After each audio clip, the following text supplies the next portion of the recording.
ဟာသားစာရေးဆရာကြီးအကြကွေးဖြစ်လူသိများတဲ့ဆရာကြီးဦးကျော်ထွန်းဟာပြီးခဲ့တဲ့အင်္ဂါနေ့ညနေ6 နာရီကရန်ကုန်ပြည်သူ့ဆေးရုံကြီးမှာကွယ်လွန်သွားခဲ့ပါတယ်။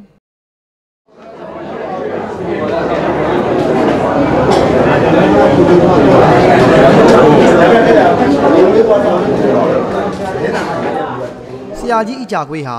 ဓနုပြူကျော်ထွန်းအပါအဝင်တခြားကလောင်နမည်များနဲ့ကြပြဝတ္ထုဆောင်းပါးတွေနဲ့လုံချင်းဝတ္ထုတွေကိုရေးသားပြုစုခဲ့တယ်လို့တောက်ကြမဲကတင်အက်ဒီတာအဖြစ်နဲ့လည်းစာပေတာဝန်ကိုနှစ်ပေါင်း90ကျော်ထမ်းဆောင်သွားခဲ့ပါတယ်။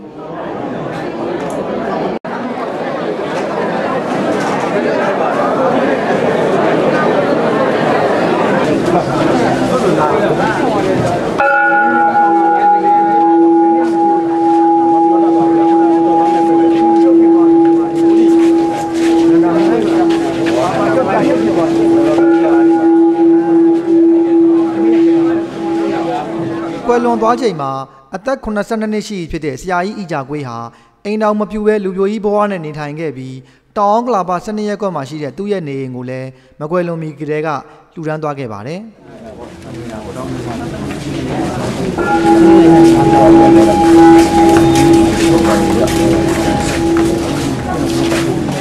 ဆရာကြီးရဲ့ဇာပနအခမ်းအနားကိုနာရေးကူညီမှုအသင်းကရန်ကုန်မြို့ရေဝေးတုတ်တံမှာဒီနေ့ကျင်းပပြုလုပ်ပေးခဲ့ပါတယ်